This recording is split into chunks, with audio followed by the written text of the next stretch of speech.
Good afternoon, esteemed faculty members and all the delegates. Thank you for joining. This is Sahiti on behalf of Shield Connect welcoming you all for today's webinar, Controversies in Obstetric Practice. It's my privilege to introduce the embassy of today's webinar, Dr. Nitya ma'am. Ma'am is the consultant obstetrician, gynecologist and fertility specialist at Institute of Reproductive Medicine and Madras Medical Mission, Chennai. I welcome you, ma'am, and I hand over the session to you. Thank you, Sahiti. Good afternoon, everyone. Thank you all for joining us today for this exciting webinar on the topic, Controversies in Obstetric Practice. It is a pleasure to welcome you all to what promises to be a highly informative and engaging session. Today's webinar is a part of our ongoing efforts to tackle our day-to-day dilemmas in obstetric practice. We believe that through these sessions, we foster greater understanding and innovations.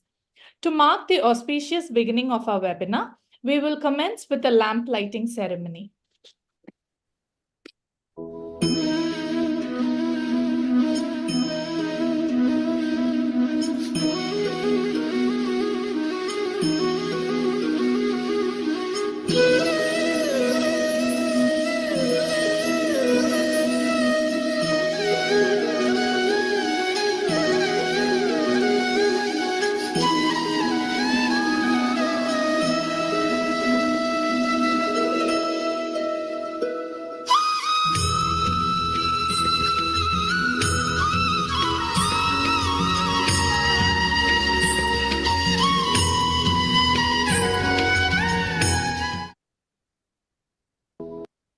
I would now like to invite Dr. Kundavi Shankar ma'am, who is the head of the department, senior consultant at Institute of Reproductive Medicine at Madras Medical Mission, to give the welcome address.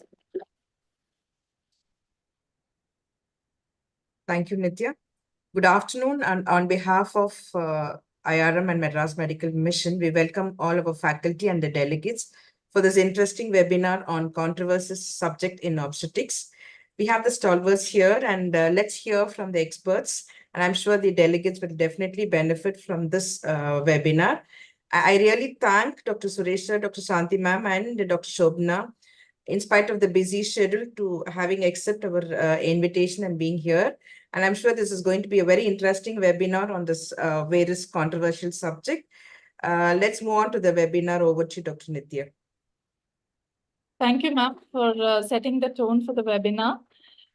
Throughout the session, we encourage all the participants to participate actively. Please feel free to ask questions, share your thoughts, and engage with our speakers and the fellow participants.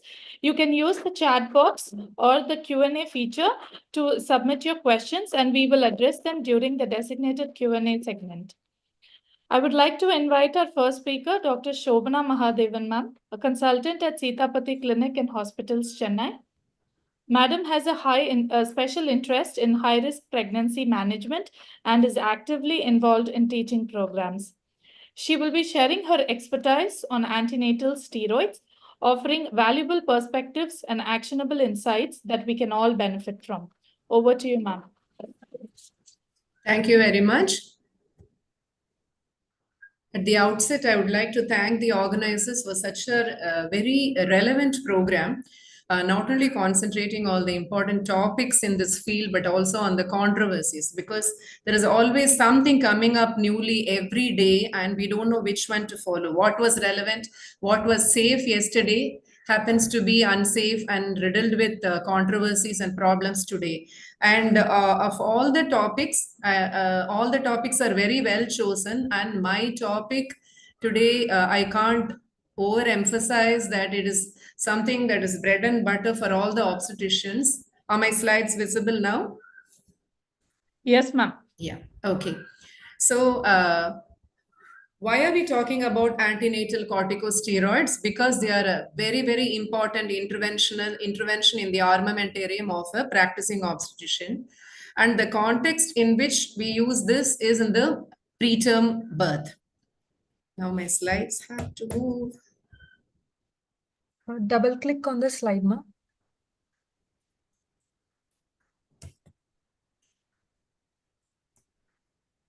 It's not moving for me.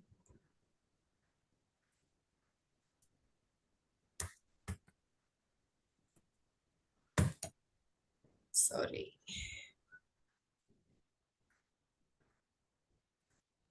Ma'am, to the bottom left, you will have some options, ma'am, to move the slides. You can click on the arrow. Yes, ma'am. Yeah, now I can. Okay. So just to give the context, so India by its sheer number has the highest number of preterm births happening.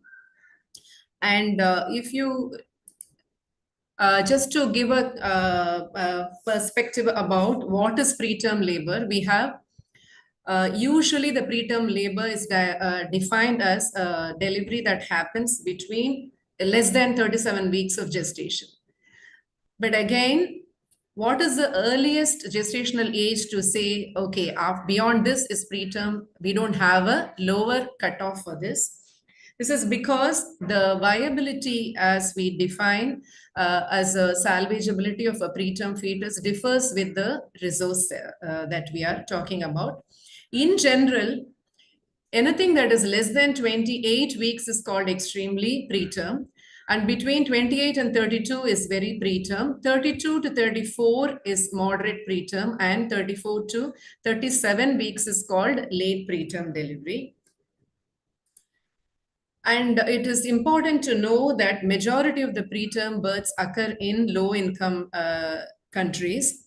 And not only that, if you look at the mortality of these extremely preterm babies, 90% of them actually do not survive in low-income countries, whereas only 10% die in high-income countries. So it's all the more important that we look at how to improve the perinatal outcomes in low-income countries. And these are all the different problems of a preterm baby. And if you look at this, in the context of the present topic of today, respiratory distress syndrome previously used to be called hyaline membrane disease. That is one of the commonest or the most important determinants of perinatal morbidity and mortality, apart from other things.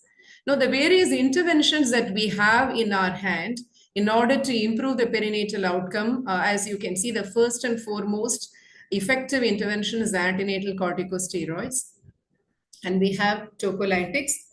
We have magnesium sulfate for neuroprotection. We have antibiotics if we have preterm birth as a result of PPROM.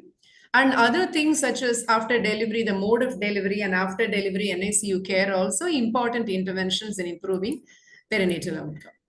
Now we have several guidelines to help us decide when to give and what to give in terms of antenatal corticosteroids. And we have this green top guideline from the Royal College of Obstetricians and Gynecologists. We have the updated WHO recommendation of 2022. And we also have Cochrane Library, which talks about all the important randomized control studies. And if you look at this, this is our Royal College infographic, which talks about who should receive, what should be given, when should it be given, how does it act, why should we give, and the uncertainties about which we'll talk today. And if you look at antenatal corticosteroids for fetal lung maturity, why do we give them? Because it causes significant reduction in respiratory distress syndrome, perinatal and neonatal deaths. It also results in moderate reduction in intraventricular hemorrhage and developmental delay in childhood, which is as a result of prematurity. Why do we give? When do we give? We give it in preterm labor, established preterm labor, PPROM, or when we plan preterm birth in an elective situation such as preeclampsia or a PPROM with a malpresentation in active labor. And we also have to know when we have to give this, when is it effective? We'll talk about this in detail a little later. And which medication? We have betamethasone and dexamethasone, which are the ones which are riddled with controversies. Will come in a minute. We'll talk about it in a minute. The important thing to know about the steroid administration is the best effect is seen 24 hours after the last dose, and the effect lasts 7 days. Now, this is the evidence we have for the routine use of corticosteroids. This is the traditional use. The gestational age should be between 24 and 35 weeks. A single course of corticosteroids, this is the key word. And there should be a reasonable prediction of preterm delivery within 7 days. And it reduces the perinatal death and RDS. This has a strong evidence. And why 24 weeks? Because this is the commonest age at which most centers would be able to salvage a preterm fetus. Why 34 plus 6 weeks? We'll talk about in a little while. Because the maximum morbidity of RDS happens between 24 and 35 weeks. After 35 weeks also, there is respiratory morbidity in the preterm fetus, what we call as a late preterm, 35 to 34 to 37.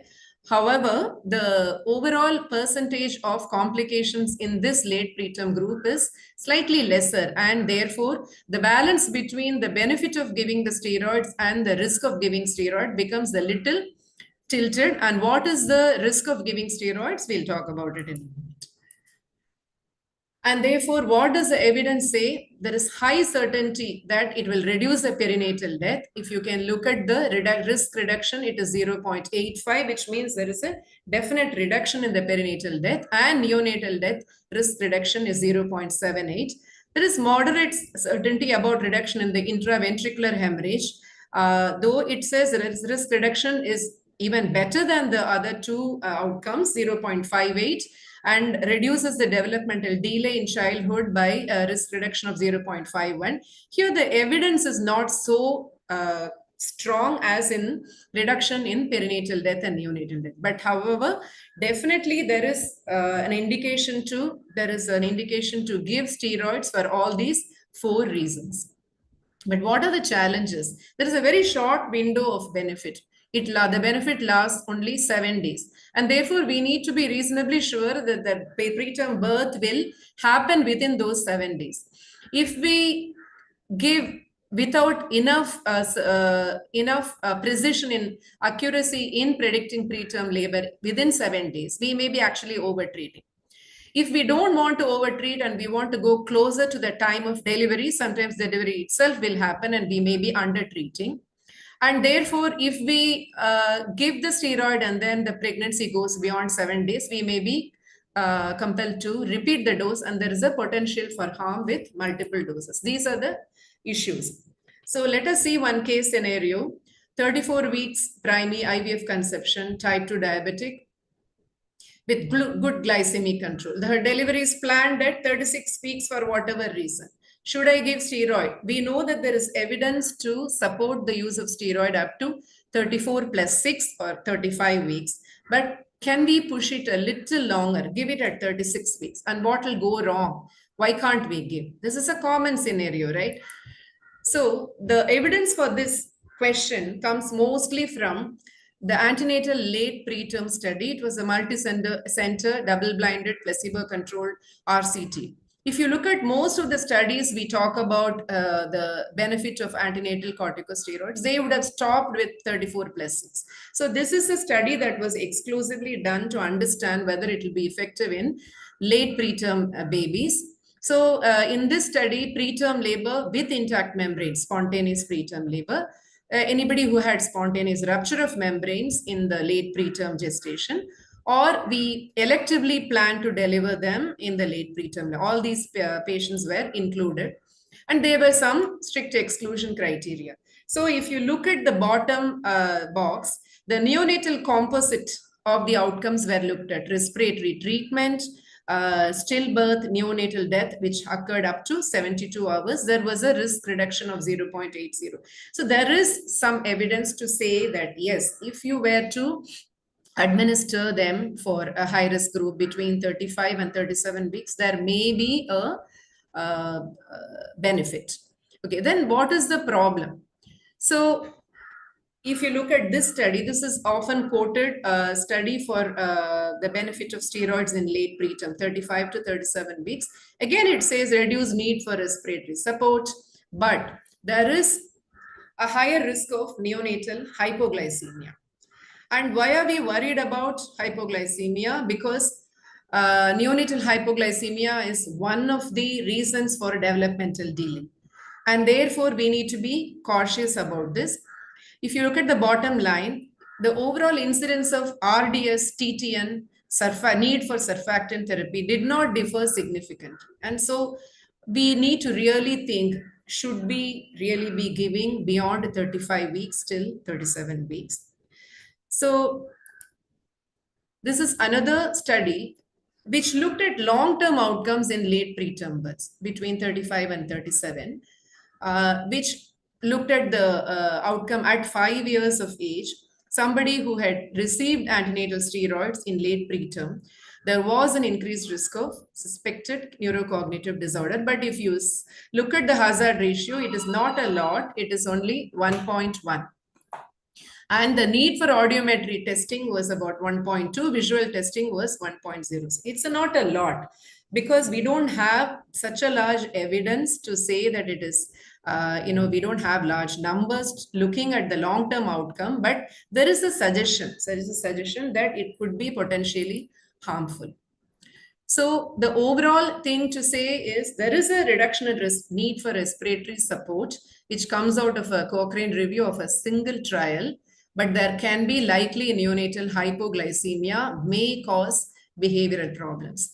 So when you look at these studies, there will always be a number called NNT, number needed to treat or number needed to harm. So now this is a number needed to harm. So if you treat 11, you need to treat 11 people with late preterm labor with corticosteroids, that you can have one neonatal hypoglycemia. Behavioral problems is even less common. You need to have treated 38 pregnancies to have one case of behavioral problem. Now, so the updated guideline in WHO clearly says, I'm going to read this out, until robust evidence shows an improved balance between benefit and risk becomes available, particularly from low-resource countries, restricting antenatal steroids to neonates with a gestational age of less than 34 weeks is a reasonable safeguard to prevent unsafe antenatal corticosteroid use, especially considering the challenges in accurately estimating gestational age in the late third trimester. So we shouldn't be using them left, right, and center. What does the RCOG guideline says? In very late preterm gestation, the use of steroids should be considered in the light of balance of risks and benefits, which means we need to sit with the woman and counsel, and we need to be clear, what are we giving it for? What is the actual risk of respiratory distress in this baby at this gestational age?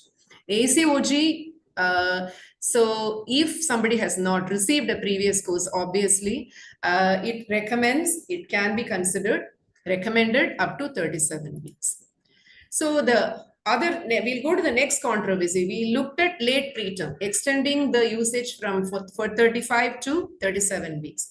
Now, somebody who has reached 37 weeks, we are planning an elective section. Should steroid be given? Again, this is very often confused topic because RCOG Green Top guideline says it can be considered if you have an elective section for 37 weeks. Again, the evidence is very, very moderate degree of evidence. So if you give it between 37 and 39 weeks, what is the advantage? It reduces the need for NICU admission for respiratory morbidity. But we are not certain whether the overall NICU admission due to various other reasons is reduced.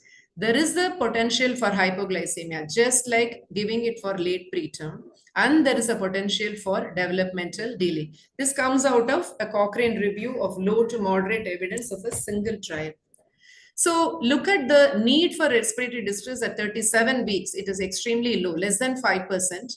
It is usually mild and transient, and there is low certainty of benefit. And therefore, clinicians should discuss these factors with the woman when considering the administration of steroids prior to cesarean section at term. When I say term, it is between 37 and 39 weeks. I hope and I'm sure nobody is going to give it beyond 38 weeks. So what is the overall message?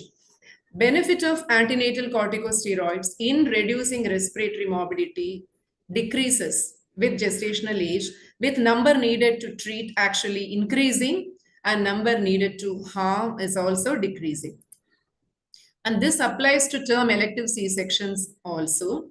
The primary aim should be to delay the delivery to 39 weeks whenever possible. I think this is what we should be really aiming for instead of jumping and giving corticosteroids. Whenever we know we have to plan, say for example, a previous cesarean section, we are planning to do an elective C-section. Instead of doing it at 37 and 38 for social reasons, if we can push it to 39, we can definitely decrease the respiratory morbidity. We are not going to be bailed out by giving steroids when we plan an early delivery, because it comes with certain complications and risks long term. So because there is conflicting recommendation in the late preterm and term, be very cautious in using them.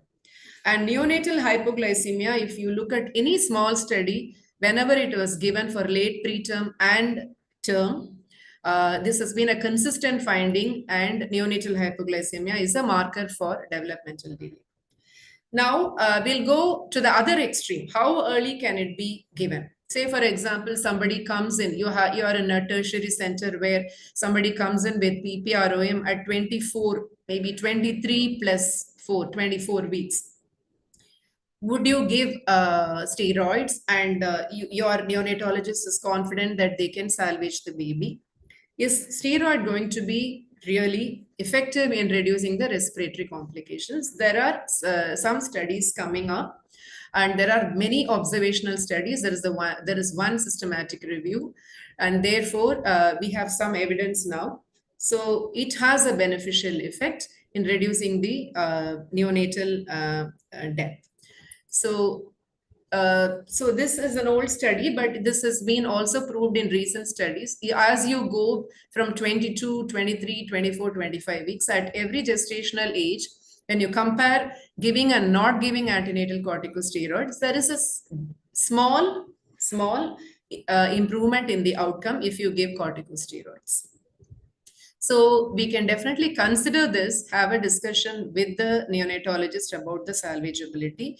If they are confident that the baby can be salvaged, and if you think there is a high possibility that the baby will be delivered within 7 days, you can go ahead and give.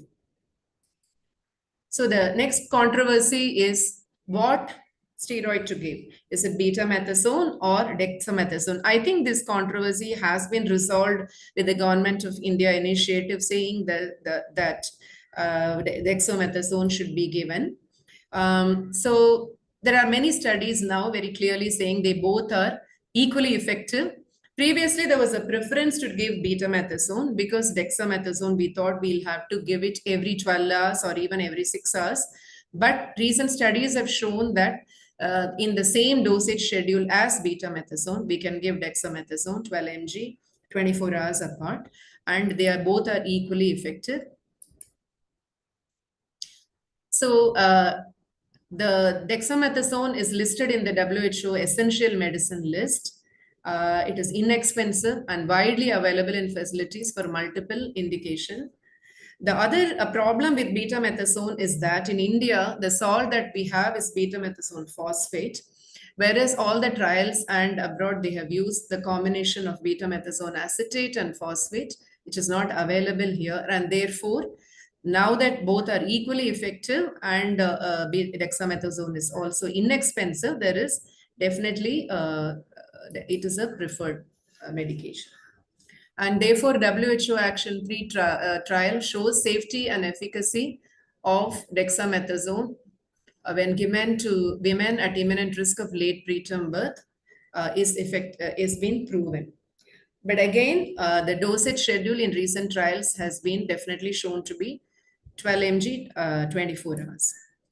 Now, the overall question whether the administration of steroids cause long-term neurodevelopmental delay.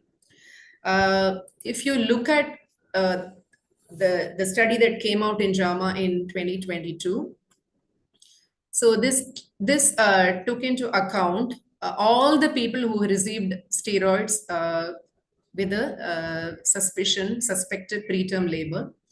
And this showed that if you take preterm babies born preterm with extremely preterm birth, and those who received antenatal corticosteroids had a significant reduction in neurodevelopmental impairment. There is no doubt about this. They need to be given. If you look at children who finally delivered late preterm between 34, 35 and 37 weeks, actually in this group, there was higher risk of neurocognitive disorders. If they had gone on to deliver in full term, there was a higher risk in mental and behavioral disorders, as well as proven and suspected neurocognitive disorder. So this is low certainty. This is low certainty. There's evidence is not very strong, but we need to keep this in mind. This is shown in this infographic. What is important to know is that half of the babies who have received antenatal corticosteroids preterm, actually half of them go on to delivering after 37 weeks. This is something that goes to show that we are not that good in predicting preterm labor. And other modalities such as cervical length examination are all coming up, so that we are our prediction of preterm labor within 7 days has to be better. But if they were given before 34 weeks and they did not deliver preterm, they go on to delivering late preterm or term, you can see there is a 50% increase in the behavioral disorders and 15% increase in neurocognitive disorders. But if they delivered preterm, if you gave them preterm and they delivered preterm, there is a 30% reduction in neurodevelopmental impairment. If they develop late preterm, say 34 to 36 weeks, actually the neurocognitive disorder goes up by 10%. So this is something that we need to keep in mind before administering dexamethasone for not, standard recommended situations. I'm not going through this. It comes out with the same. So we'll go to the next scenario. If you look here, 30 weeks gestation, painful uterine contractions with 3 centimeter dilated. She's febrile, 100 degrees with shivering, urine examination suggestive of UTI. You know she has a urinary tract infection, but we haven't got back the urine culture report. She is having temperature. Will you give steroids? Because steroids, we know, can accelerate the course of septicemia.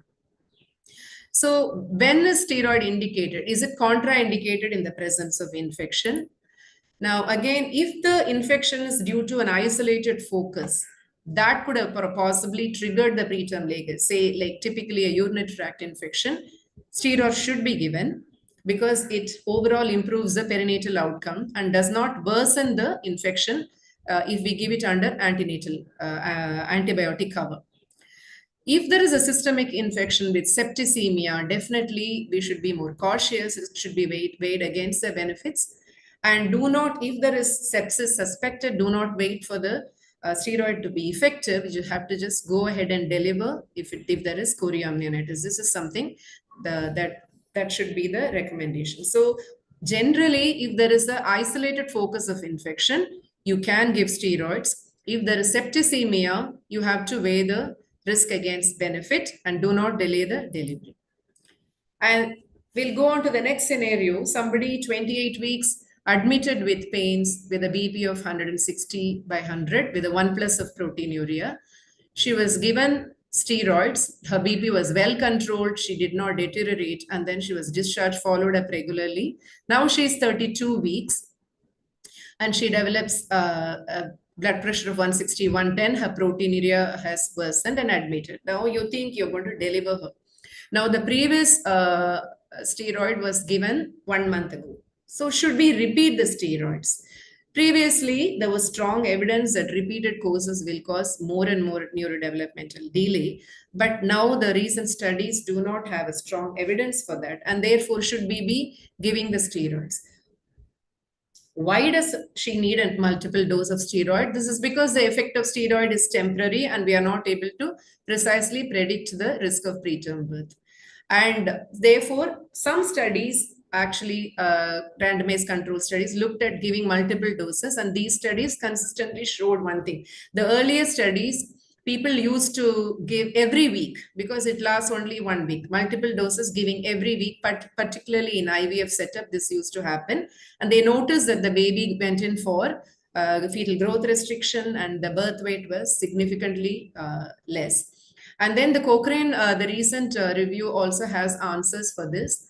So if you look at whether these benefited, these babies benefited in terms of RDS, yes, if the baby received another dose because the previous dose was given long time ago, the RDS is reduced. The probability for severe lung disease is reduced. But the evidence could not exclude benefit or harm for fetal or neonatal or infant death. It definitely reduced the risk of RDS. What does the WHO says? If there is significant risk of preterm delivery in the next 7 days and have received the single course at least 7 days before, we can repeat a course, not multiple courses. We can repeat a course. NICE says counsel them about a smaller birth weight, and therefore overall message is, if she is still less than 34 weeks, do not give them if they cross 35 weeks. If they are still less than 34 weeks and the previous dose was more than 14 days before, and if you suspect a high possibility of delivery within 7 days, this is also very important. Say, for example, she received the dose 1 month ago and she has come to 34 weeks, but she is not at risk of delivering in the next 7 days. You don't have to repeat it. Remember that. Okay, this situation, we'll primary 29 weeks admitted with 4 centimeter dilatation. You know for sure she is going to deliver within the next 12 hours. Would you still give steroid? Because we know that the maximum effect of steroid is 24 hours after the last dose. Now we have time only for 1 dose, and that too less than 12 hours. Is it going to be effective? So the evidence is that though maximum effect is 24 hours to 7 days after the second dose, benefits are seen even if the birth happens within 24 hours of the first dose.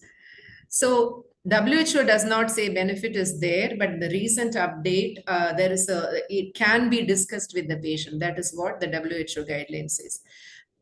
So I have come to the end of my presentation, covering some of the controversies with antenatal corticosteroids. I would be happy to take any questions.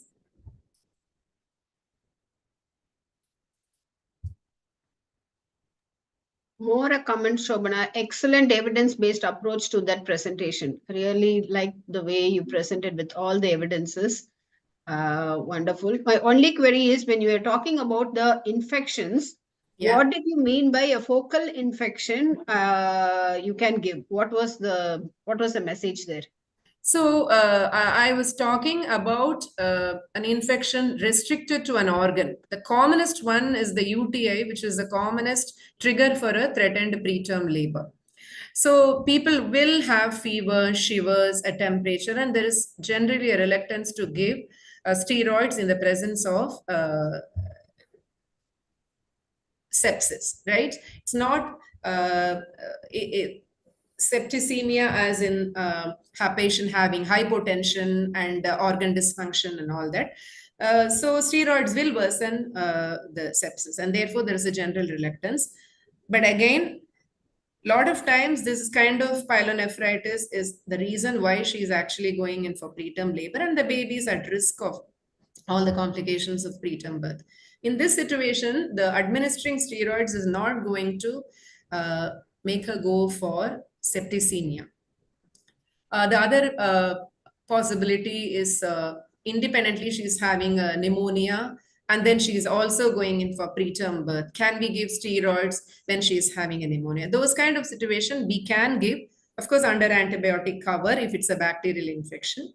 If there is sepsis, focal sepsis that has gone on to a systemic septicemia, now steroids, again, some people give steroids to stabilize the endothelial dysfunction. Some people, there is also the other thing that steroids will aggravate the septicemia. So that you have to weigh the pros and cons, and it is a collective decision with the ICU, intensivist and all we have to decide. But in general, just because somebody has a fever, tachycardia and focal, not systemic, but focal sepsis, you can give steroids. It's safe.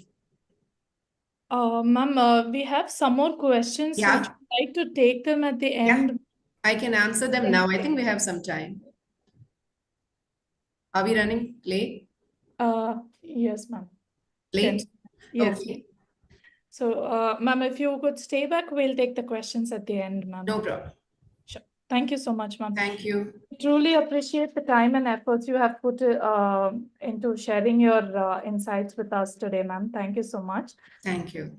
Our next topic is oligohydramnios. It is my distinct pleasure to introduce and welcome our next esteemed speaker, Dr. Shanti Gunasingh, ma'am, who is a consultant obstetrician and gynecologist at Mangalam Healthcare, Chennai, former director at IOG and ISO KGH. She was also our past president at Oxy. Over to you, ma'am. You didn't share the slide, Sahiti?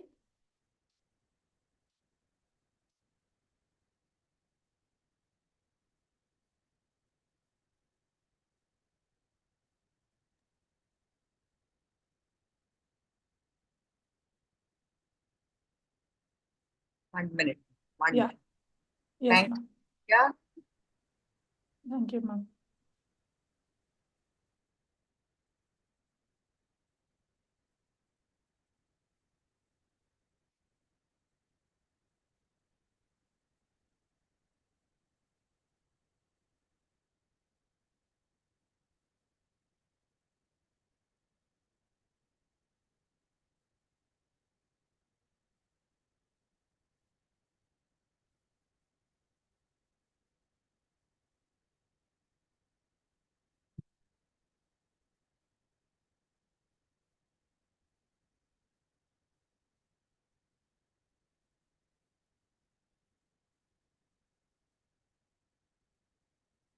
Can you see my screen now? Yes, ma'am. Yeah. Good afternoon to one and all. I thank Dr. Kundavi and Dr. Nitya for having given me this opportunity. My topic is oligohydramnios, controversies in obstetric practice. So we will go to one case scenario. A 26-year-old primigravida with 26 weeks pregnancy comes for routine antenatal checkup. Her last antenatal checkup was at 21 weeks when she had her anomaly scan, and she was told that it was normal and she has no comorbidities. She has now she has come and the uterus is about 24 weeks and full of baby. That is, like clinically seems to be less. So what will be the diagnosis? So probably it can be oligohydramnios plus or minus fetal growth restriction. So what is oligohydramnios? It refers to amniotic fluid volume that is less than the minimum expected for the gestational age. So it is about less than 1% of preterm pregnancies and 2 to 10% of pregnancies at 40 to 42 weeks. So we know that amniotic fluid is a dynamic thing which keeps on changing, and it starts increasing. Around 10 weeks, it is about 10 to 20 ml. It reaches a peak around 33 weeks and then remains plateaus to a certain extent. And then later in gestation, it starts falling.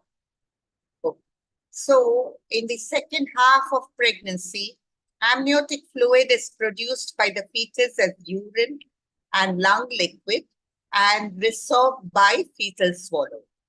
Another pathway also we have for amniotic fluid reabsorption, that is the intramembranous pathway, which is fluid movement across the amnion into fetal vessels on the surface of the placenta.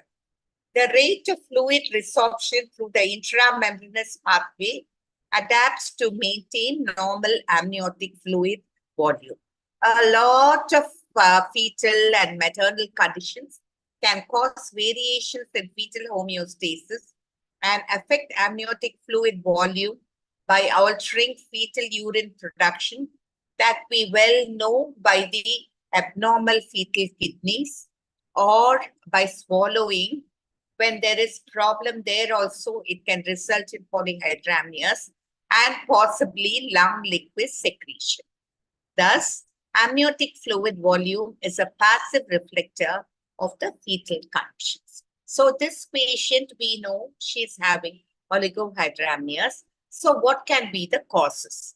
So maternal, we have to look for medical or obstetric conditions associated with uteroplacental insufficiency, like preeclampsia, chronic hypertension, collagen vascular disease, nephropathy, or thrombophilia. And proper drug history is mandatory, especially angiotensin converting enzyme inhibitors, ARBs, prostaglandin synthetase inhibitors like NSAIDs, and trastuzumab. Diabetes insipidus, rare cases have presented with oligohydramnios that improve upon maternal treatment with desmopressin.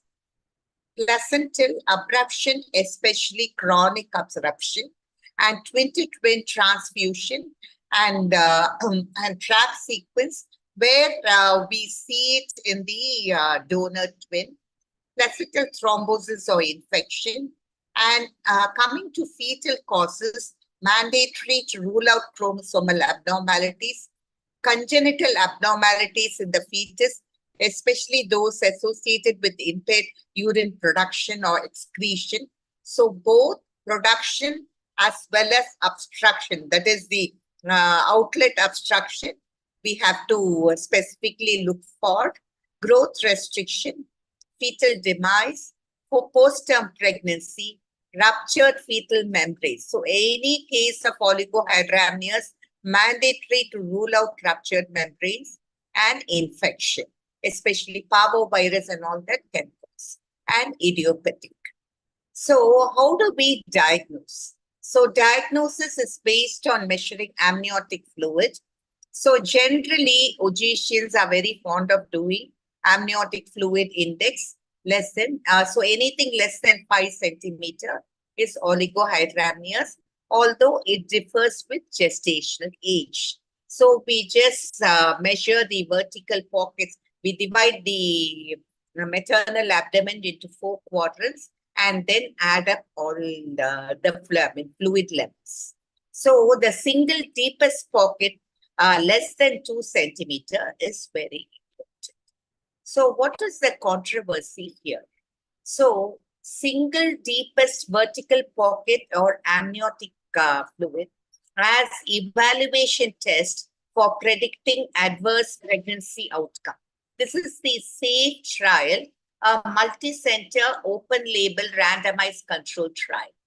So here they came to the conclusion that use of AFI method increased the rate of diagnosis of oligohydramnios and labor induction, unwarranted labor induction for oligohydramnios without improving perinatal outcome.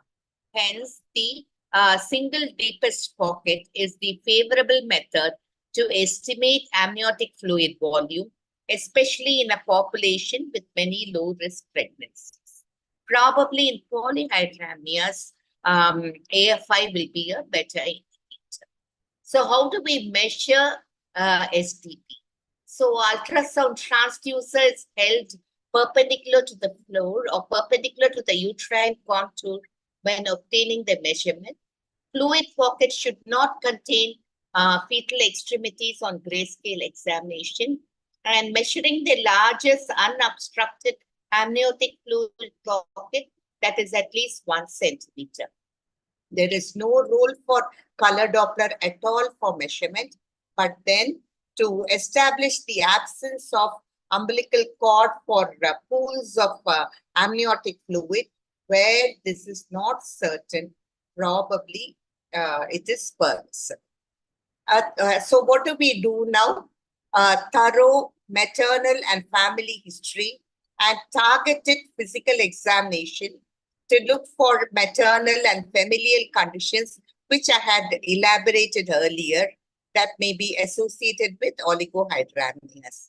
Maternal medication is very important, and we have to rule out pre-labor rupture of membranes by doing a speculum examination with a sterile speculum.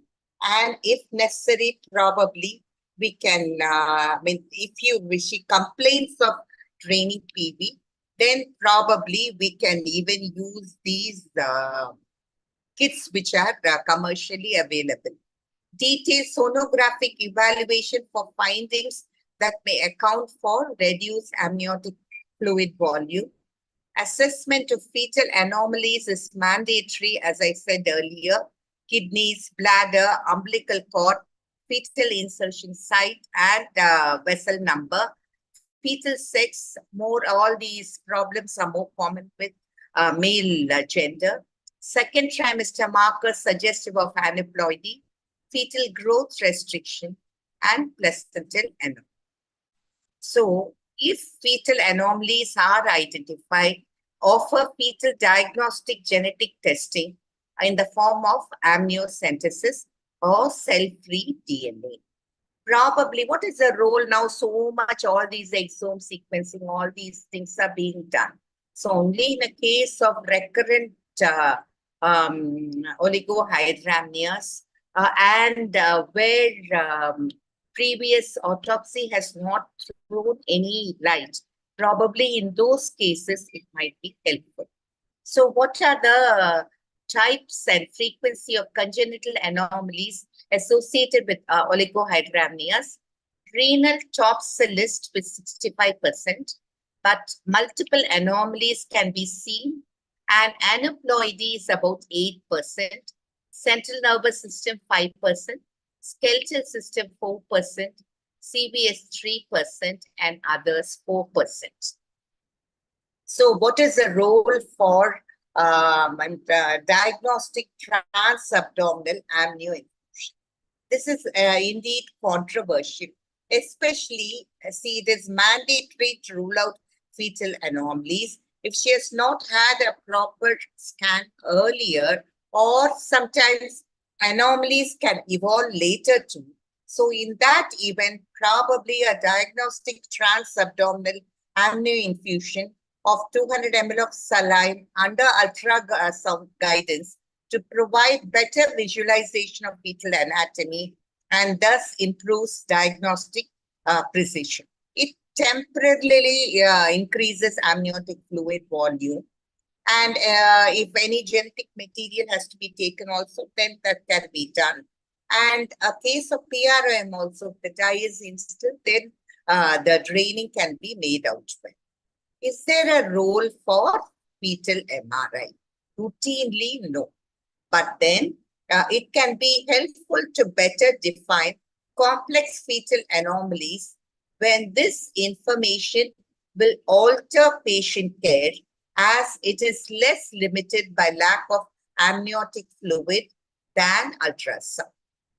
But then we should understand that oral rehydration of the mother with 2 liters of water over 2 hours may be an alternative to amnioinfusion. This will transiently increase amniotic fluid volume for up to 48 hours, particularly in hypovolemic patients. So last month, when our patients were really dehydrated with the scorching sun, as well as long waiting hours, probably all these things will really go a long way in making a proper diagnosis. Hydration with water reduces maternal plasma or osmolality and sodium concentration, resulting in osmotically driven maternal to fetal water flux. It also improves perfusion. What is the role of intravenous hydration? So earlier we used to give lot of IV fluids, but then isotonic fluids, hypotonic fluids are better than isotonic fluids. Like, so 0.45% normal saline or 0.25% normal saline. Those are more helpful than the isotonic fluids like RN. And oral water injection and desmopressin markedly and transiently increases amniotic fluid volume. But then this is only done under experimental settings. What is the role of Doppler? We always associate oligohydramnios with Doppler. But then there is no clear role for Doppler imaging in the evaluation of fetuses with kidneys and isolated oligohydramnios. That means we have oligohydramnios, but there are no other comorbids. So, but it can be used to assess for the presence of renal arteries when kidneys are not well visualized, since failure to image renal vessels using appropriately low gain setting is suggested, although not definitive evidence of renal agenesis. So especially in early oligohydramnios, all these become very crucial. So what lab testing is warranted? No routine testing is required, and testing for maternal serum or amniotic fluid for an infection-related pathology will depend on the degree of suspicion. Maternal history like fever or contact with such persons, symptoms, and other fetal abnormalities on ultrasound. If maternal serum alpha fetoprotein had been performed, in some centers they routinely perform one at 15 to 20 weeks. If had been performed and elevated, it has prognostic significance and can be helpful in counseling. But it is not mandatory at all to have it done now. So elevated maternal serum alpha fetoprotein may be due to leakage of amniotic fluid from the vagina or transplacental passage of fetal blood into maternal circulation. The fetus may or may not be anomalous. Elevated maternal serum alpha fetoprotein and decreased amniotic fluid volume has poor prognosis, fetal growth restriction, fetal death, preterm birth, and neonatal death. So this patient, we have identified oligohydramnios. So how do we counsel? So fetal and neonatal prognosis depends on the etiology, like if it is preeclampsia, severe, all that, and its severity too, and gestational age at onset and duration of oligohydramnios. Pregnancies with renal oligohydramnios, that means with fetuses who have abnormal kidneys, should receive multidisciplinary counseling and further evaluation. Idiopathic oligohydramnios, where only oligohydramnios is present, no other incriminating factors or comorbidities, has a better prognosis than renal oligohydramnios, but the risk for adverse outcome is still increased because some of these cases represent placental pathology, maternal vascular malperfusion. So always we think it is only idiopathic oligohydramnios, but sometimes it can be a manifestation of maternal vascular malperfusion too. So we have increased risk of meconium aspiration syndrome when compared to normal amniotic fluid volume, 1.4 versus 0.2%. Cesarean birth for an abnormal fetal heart rate pattern, 4.2 versus 1.4%, and NICU admission, 8.7 versus 3.7%. So even idiopathic oligohydramnios probably has certain problems. Although subsequent papers, many of them clearly keep on stating that there is no abnormal neonatal problems. Adverse neonatal problems. Patients with oligohydramnios and comorbidities, excluding fetal anomalies and PROM, are at increased risk for low birth weight. Potential sequelae of cord compression, fetal demise, postnatal asphyxia, or meconium aspiration syndrome, preterm birth, and neonatal abnormalities, skeletal deformations, contractures and pulmonary hypoplasia, especially when the duration is prolonged. And oligohydramnios after PPRON. Pulmonary hypoplasia is less than 1.4% if it occurs after 26 weeks, but earlier it is very high. And this can result in morbidity and even mortality. Lower volumes of residual fluid confer the higher risk. Oligohydramnios associated with uteroplacental disorder like fetal growth restriction, abruption, preeclampsia depends upon the prognosis of the underlying disorder. Sometimes we see oligohydramnios after amniocentesis, but usually membranes often seed and pregnancy outcome is quite normal. So how do we manage? Therapeutic maternal hydration is mandatory. This can be oral or it can be intravenous.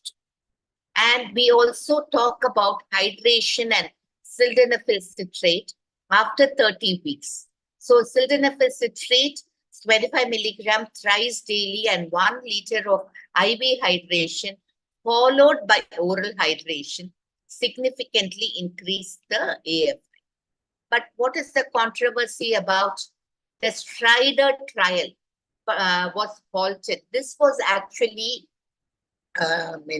poor outcome, early onset oligohydramnios. And this was halted, study of all these cases. And this was halted because of the higher rates of lung disease and death of newborn in intervention group. So we really actually the study population seemed to be entirely different. Isolated oligohydramnios is different and the other ones are different, especially early onset. But then we have to be really, the last word has not yet been said, so probably we still cannot use sildenafil. And amino acid infusion is used a lot. Is it really evidence-based? Although guidelines do not talk about that, but then we have few papers. This is the effect of amino acid infusion on AFI in pregnancies associated with oligohydramnios and fetal growth restriction too. So here, IV amino acid was given on alternate days for 3 days, and IV hydration was given for about 2 weeks. So they found that this was an effective modality for treating oligohydramnios associated with fetal growth restriction and with a strong positive impact on the amniotic fluid index after 7 and 14 days of implementation. The rate of vaginal delivery, then there is increased baby weight at birth, better APGAR score at 1 and 5 minutes, as well as lesser neonatal complications were seen. But then guidelines do not advocate it. What about L-arginine, which also is used from fertility, people aspiring fertility and till the adults? It seems to be a Sarvaroga Nivarani now. But then what is the controversy about this? This is a precursor of nitric acid and plays a role in local vasodilatation. It is actually suggested to improve amniotic fluid index in oligohydramnios. So this is a paper published in our Jogi, role of L-arginine in oligohydramnios. This study was conducted in Wardha in a rural hospital for 2 years. And L-arginine supplementation is promising in improving volume of amniotic fluid in cases of oligohydramnios and prolonging pregnancy for a mean of 2.4 weeks, allowing fetal lung maturation, thus benefiting the neonatal outcome. But then we know it is not, we take arginine for granted a great deal, but then this can have interactions with lot of drugs. So that also we should understand, especially if they are on heparin. So we have to be really very careful. So this is yet another paper which talks about the effect of L-arginine on AFI in oligohydramnios. It definitely increases the AFI. So what about the subsequent prenatal care? So we have to do a non-stress test and evaluate, especially if it is after 28 weeks, because earlier it might not be very helpful, and evaluate SDP once or twice weekly until birth, depending upon the maternal and fetal condition. Combined use of NST and SDP is associated with a low rate of unexpected fetal death. Serial sonography examination every 3 to 4 weeks to monitor the fetal growth. But the controversy is a routine use of Doppler, which is indicated to monitor pregnancies only with fetal growth restriction. And this is a paper, a review of literature, which talks about borderline or marginal amniotic fluid index and peripartum outcomes. So we say if a AFI is used, then from more than 5 and less than 10, or probably even 7 now. All these things come under borderline or marginal amniotic fluid. But then it has been noted that there is a clinical benefit of intervention is not at all reasonable, and we have to continue with antepartum care dictated only by other obstetric factors. Otherwise, no need for intensive follow-up. What about timing of death? Oligohydramnios of known etiology, then we have to follow those conditions. Preeclampsia, if she develops severe preeclampsia or HELP, then naturally we have to turn. PROM, expected management, and certain adverse effect, adverse things crop up, like probably infection, or she gets into labor, then we have to deliver.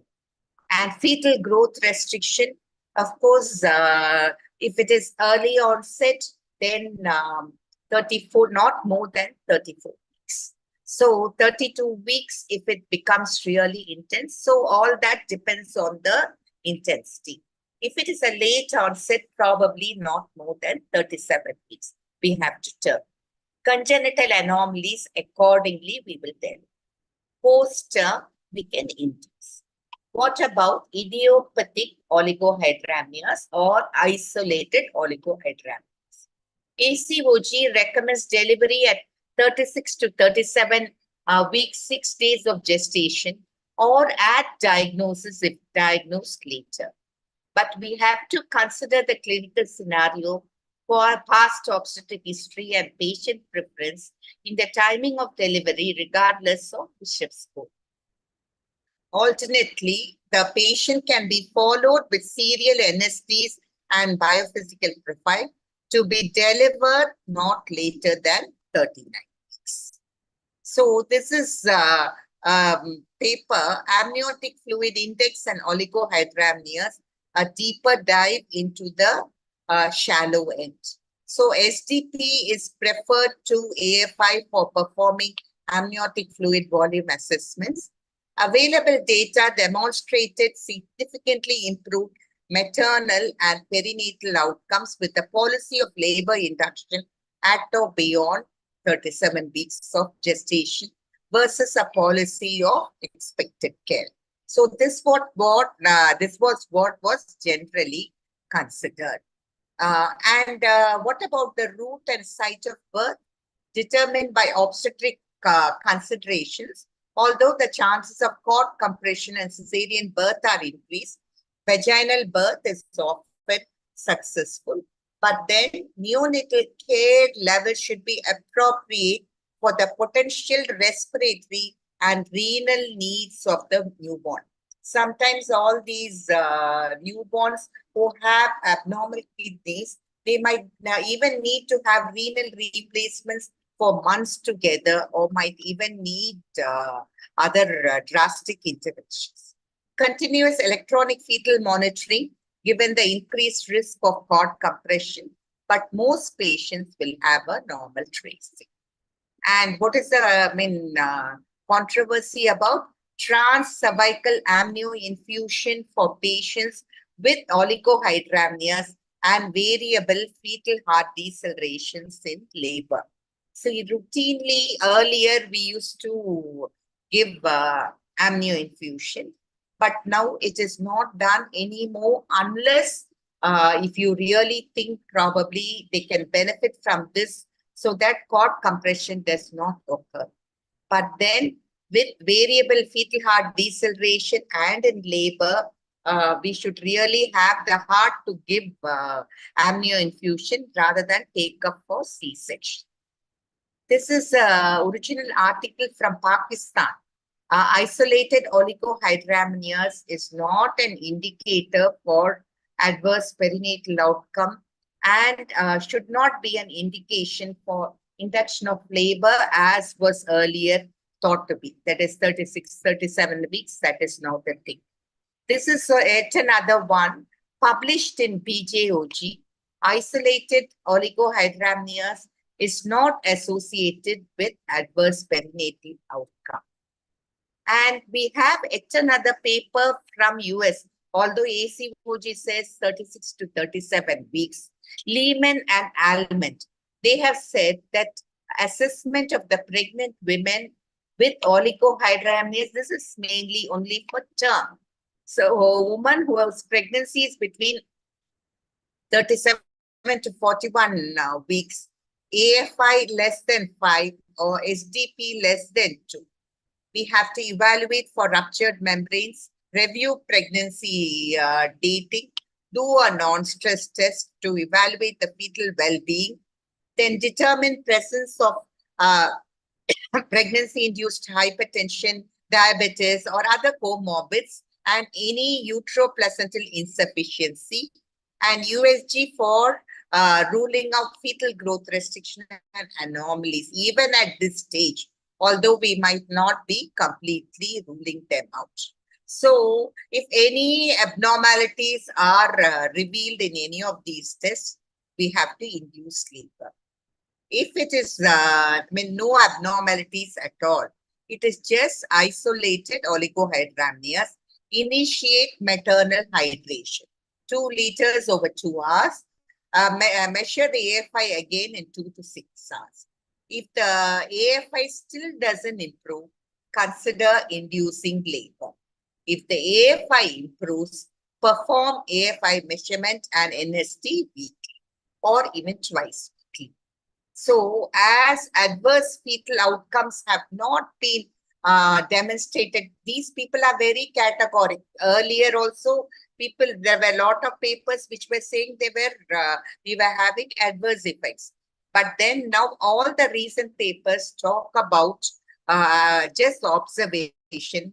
There is no rationale for routinely inducing labor based on an isolated finding of a so-called borderline amniotic fluid index that is 5 to 8 range. Even in less than that, probably, as said earlier, only if indicated. And this is yet another paper by Scherer and Urlanger about oligohydramnios use and misuse in clinical management. So they have said that recent evidence is accumulating that in the presence of one appropriate for gestational age fetus, that means fetal growth restriction is ruled out with reassuring fetal well-being. Here they talk not only about NST, but also about the Doppler velocimetry of the umbilical artery and the absence of maternal disease. Oligohydramnios is not associated with an increased incidence of perinatal outcome. Accordingly, given the poor current sonographic capability to correctly diagnose decreased amniotic fluid volume and the reported transient nature of oligohydramnios, that is very important, and evidence that amniotic fluid volume may be increased with maternal hydration, it appears that induction of labor at term for decreased amniotic fluid volume cannot be just taken for granted, but instead should be reconsidered. And they also say that in an attempt to decrease the overdiagnosis of isolated oligohydramnios, they wonder whether strict uniform maternal hydration status criteria be implemented prior to ultrasound assessment of amniotic fluid volume. Should OGCS tell them that they should keep on drinking water prior to that? This would clearly assist in avoiding inadvertent inclusion of relatively dehydrated women in whom oligohydramnios may reflect a transient and correctable finding. Should patients with isolated oligohydramnios at term continue to undergo induction of labor, we have to really think over.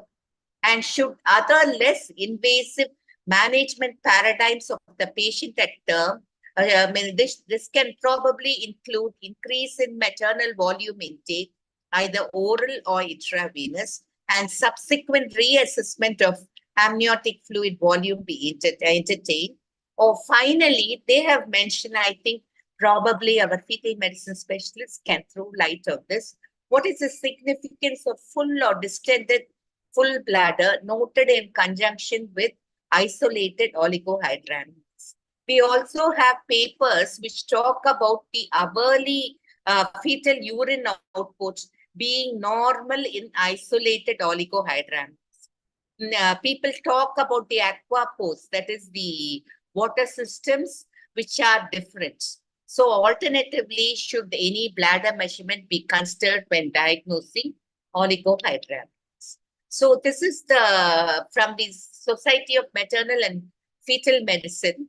Perinatal outcome in pregnancies complicated by isolated oligohydramnios diagnosed before 37 weeks, that is preterm. So active management in cases of isolated oligohydramnios at preterm actually seems to increase the perinatal morbidity. So it is very important not to routinely deliver them quite early or even before 39 weeks. That is what they say. Okay, so coming to scenario 2. 27-year-old primigravida with 21 weeks gestation came for anomaly scan, severe oligohydramnios. Okay, nearly bordering on to anhydramnios. Only a rim of fluid is there. So on inquiring, it was found that the patient had been taking diclofenac for low back pain. She was advised to stop the drugs, hydration advice, reviewed with scan 2 weeks later, found to have normal liquor. Structural survey could be done now. Kidneys were normal. Fetal anatomy normal. She had a good obstetric outcome. So it is mandatory that they should be aware that they should not take non-steroidal anti-inflammatory drugs. But so many times it is reversible. Sometimes a long-standing, it can have an impact on the fetal kidneys. But then we should understand still it can be reversible as evidenced by this case. So this is a paper which talks about reversible oligohydramnios in the second trimester of pregnancies in 2 patients with long-term diclofenac exposure. These patients were diagnosed with severe oligohydramnios at 22 and 23 weeks, and they were taking up to 150 milligram per day. But then amniotic fluid became normal after discontinuation of diclofenac. Although early onset oligohydramnios is a very complex complication, we have to be wary of all these things. And use of NSAIDs, if indicated, should be considered when maternal benefits outweigh the potential fetal risk at the lowest effective dose for shortest duration. Suppose she has had a fracture or some artery. On beyond 48 hours of NSAIDs treatment, ultrasound monitoring of amniotic fluid should be considered and stopping therapy if a decline in AFI is present. Coming to scenario 3, she's a 32-year-old primie. This primary found to have anhydramnios on targeted imaging for fetal anomalies. No complaints of leaking pee. So on detailed medical history, she was found to be on losartan since 4 years. She was advised, she had been having regular antenatal checkup, but still it had been missed. Probably she did not tell her OB-GYN. She was advised to stop the drug and was put on tablet levodopa. Scanned repeated after 2 weeks. Leica had markedly improved and she had a good obstetric outcome ultimately. So this is the paper which talks about reversible oligohydramnios in a pregnancy with angiotensin converting enzyme inhibitor exposure. So here at 27 weeks, it was noted that patient had severe oligohydramnios, and she was on benazepril. It was stopped and a healthy infant was delivered at term. So chronic hypertension, we have to be wary and inquire a great deal. And all these problems can be reversible if the agent is discontinued. And this is yet another paper which talks about diabetes insipidus in pregnancy. This is just a 14-year-old girl who was pregnant at 33 weeks. And then it was identified that she was not a known case of diabetes insipidus, just diagnosed with oligohydramnios, but then determination of 24-hour urine volume because she had incessant polyuria and serum electrolytes identified this potentially reversible cause of oligohydramnios and poor obstetric outcome. Sometimes for so we also said that kidney problems can be production problems or it can be a bladder outlet obstruction. So in some cases, sometimes we might have to even introduce vesico shunt. So a note about first trimester oligohydramnios. We always think amniotic fluid from second and third trimester, and we usually discuss cases about that for second trimester and third trimester. But then the etiology is unclear. Reduced amniotic fluid prior to 10 weeks is rare because fluid in the gestational sac is primarily from the fetal surface of the placenta, transamniotic flow from the maternal compartment, and secretions from the surface of the body of the embryo. So sort of coelomic fluid only. So first trimester diagnosis is rare. Criteria includes a difference between mean gestational sac size and crown rump length that is less than 5 millimeters, or a mean gestational sac diameter and CRL ratio outside the normal range for gestation. Reduced amniotic fluid volume in first trimester is an ominous finding, and pregnancy loss is the usual outcome. So to conclude, oligohydramnios is amniotic fluid less than the minimum for the gestation age. Thorough maternal and family history and targeted physical examination is helpful. Maternal medication history is vital.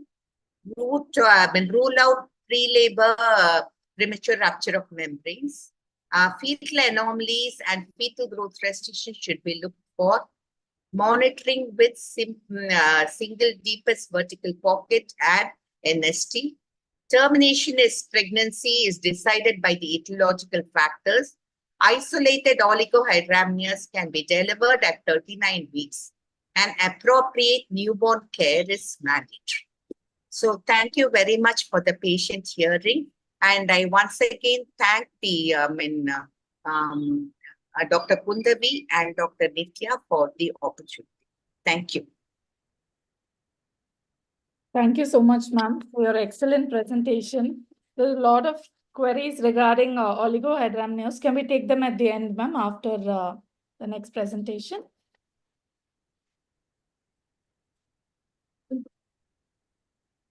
Our next topic for today is cord around the neck. It is now my great pleasure to introduce our speaker, Dr. Suresh Seshadri, Director of Mediscan Systems, Chennai. With an extensive background in fetal medicines, he has many significant contributions to that field. Dr. Suresh sir has been at the forefront and has a wealth of knowledge to share with us. He has trained more than 4,000 doctors from India and other countries in ultrasound and fetal medicine. Over to you, sir. Thank you. Are you able to hear me? Yes, sir. Okay, let me share my screen.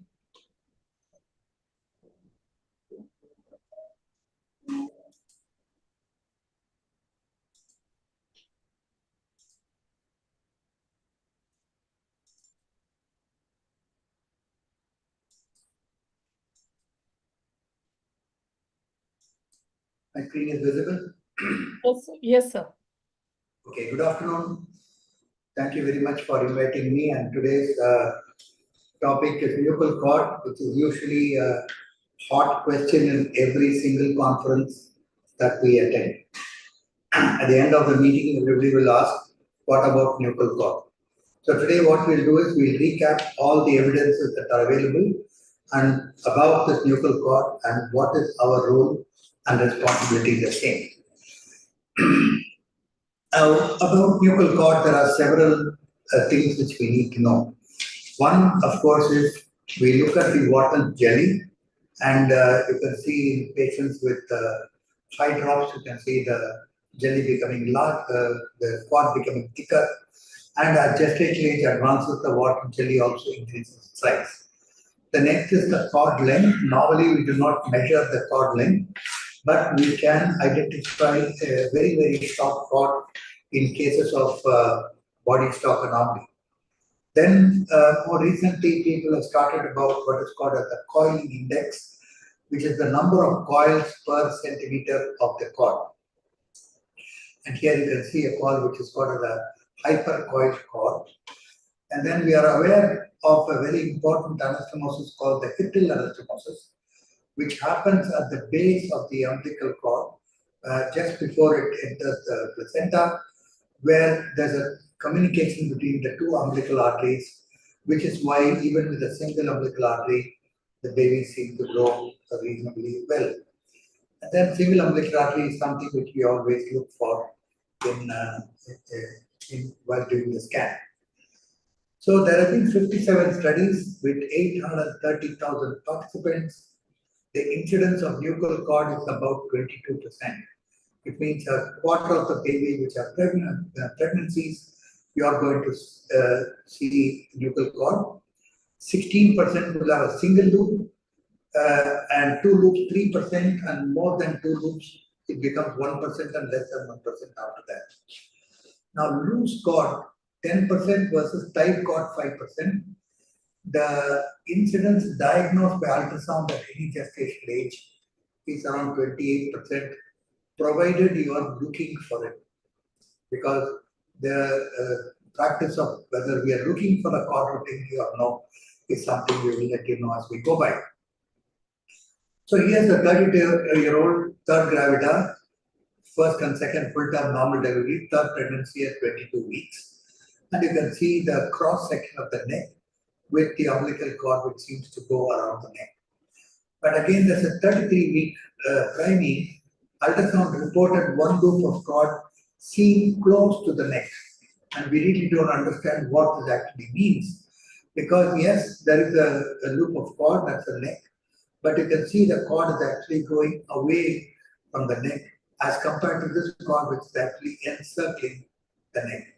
So this is a cord which we do not want to report, because in the next few minutes when the baby moves, this could go away from that point. Now let's look at 10 key messages about nuchal cord.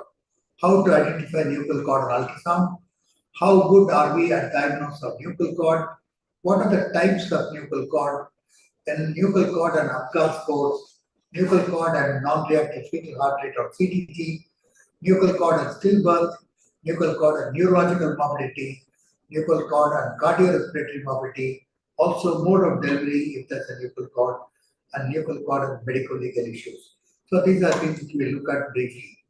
So we did our search query in our own database from 2012 to 2022. We had reported only 8 cases which was requested for an ultrasound, which means as a matter of policy, we don't routinely look for cord around the neck unless it is asked for. So let's see how to identify nuchal cord ultrasound. We do a longitudinal and transverse section of the neck. A nuchal cord is diagnosed when the umbilical cord is visualized encircling at least 75% of the fetal neck circumference. If you take this as the neck and circumference, the cord should encircle at least 75%. Visualization of the cord encircling at least half of the neck may be classified as suspicious for the presence of nuchal cord. So we don't use the word loop of cord seen close to the neck. We always say, is there a suspicion of nuchal cord or no in any situation?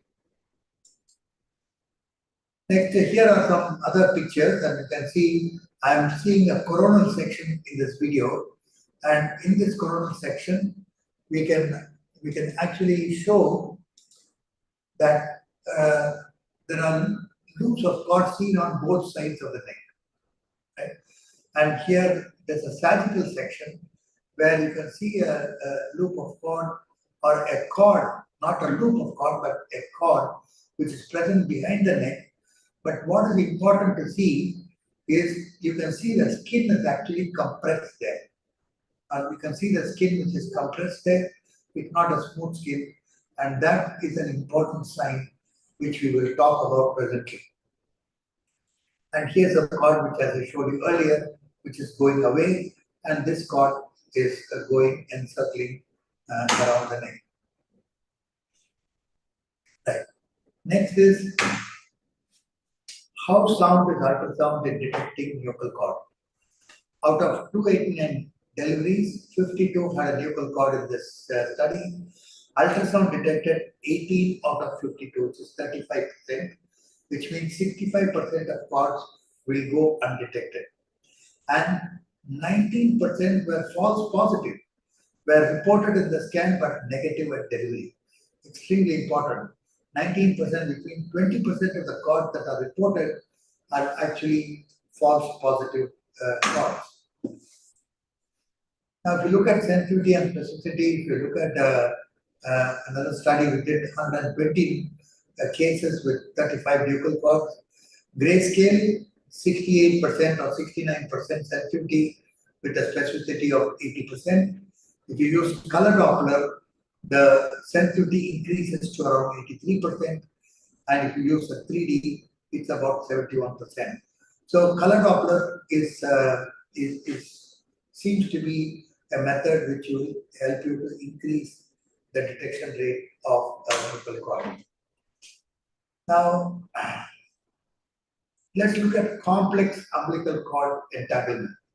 Now, it's a true knot of the umbilical cord. More than 3 loops of nuchal cord, a combination of true knot and a nuchal cord, and an umbilical cord entanglement, that is nuchal or true knot in the presence of a single umbilical artery. In the presence of a single umbilical artery, if the nuchal cord becomes very tight, then certainly it can cause problems for the baby. So it's not only a nuchal cord we are thinking, but we are also looking at whether there's also a true knot associated with it. Now, the diagnostic accuracy of another, if you look at a sort of a meta-analysis, it's about 12 papers, sensitivity of 80%, specificity of 86%. And there is actually no linear relationship between gestational age at ultrasound and accuracy. Now, we are now seeing nuchal cords even at 12 weeks of gestation. But will that translate to a nuchal cord throughout pregnancy is something which we cannot say. Whereas performance in early labor, the sensitivity is better between 90 to 96%, because at that time the baby is not going to move around too much. So if you identify a cord around the neck, you're more likely to be right in that area. Now, what are the types of nuchal cord? You have two cords. One is called as the type A cord, and you can see the type B cord. You can see the type A cord going down and then going above like that. In the type B cord, you can see this cord going on top of it and comes a full circle, and the top loop is above the thing. Now, what does it imply anything different? No, this has just been identified that way. But what is important to know, whether it's a loose cord or a tight cord, whether it's a single loop or multiple loops.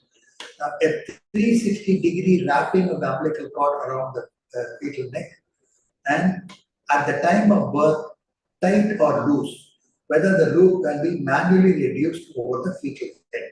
So a tight cord is one where you're finding it difficult to reduce it manually over the fetal head, and a loose cord is one which you can do that. So here you can see a 360 degree. Also you can see there's one loop here and there's another loop going around. So this is, we can consider this as two loops of cord around the neck.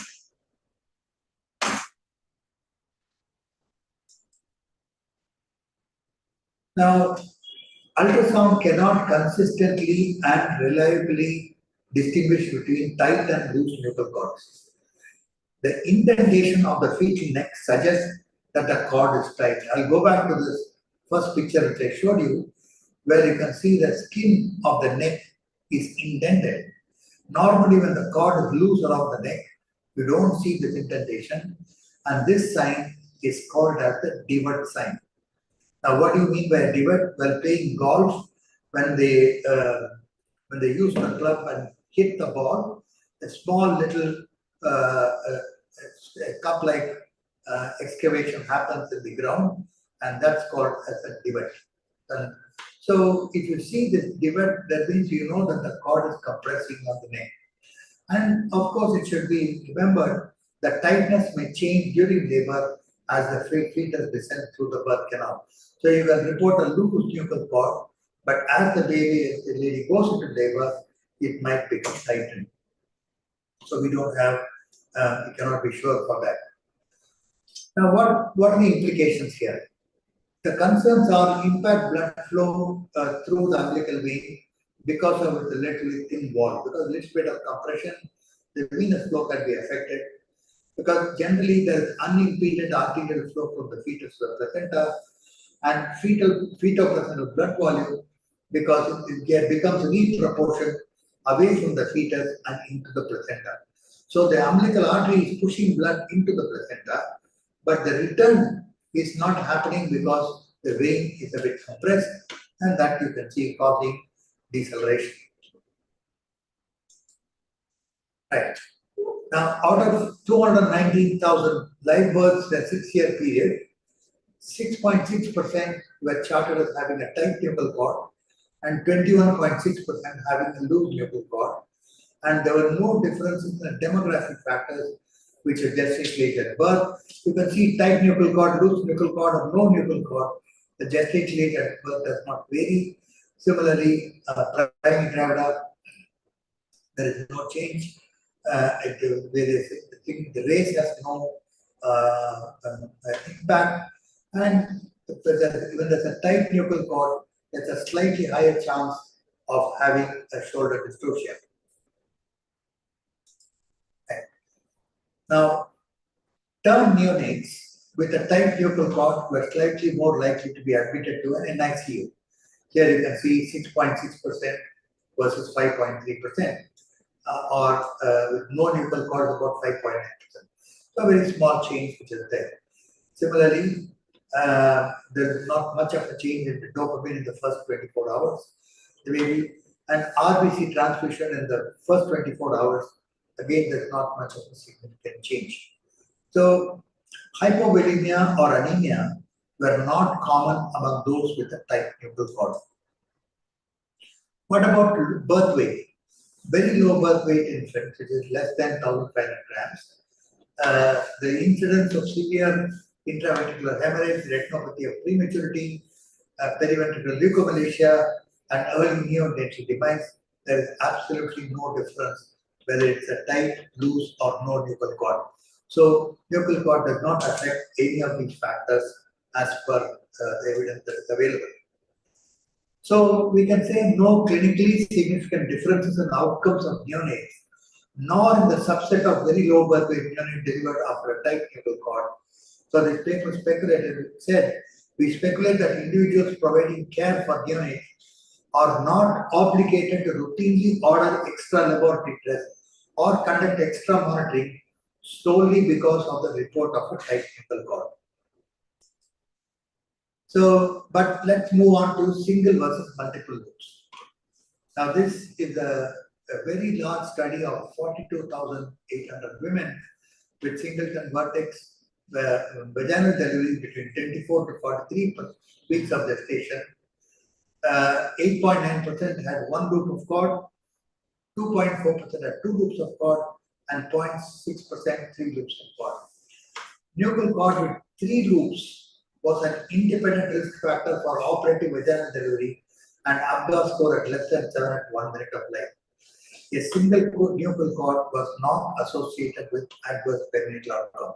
So slowly we are moving to an area where we say when the nuchal cord shows 3 times around the neck, then there seems to be some kind of a risk, and the baby might be delivered with cesarean section.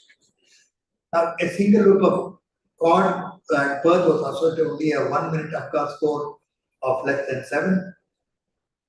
Multiple loops of cord were associated with increased likelihood of cesarean section and Apgar score less than 7 at both 1 and 5 minutes.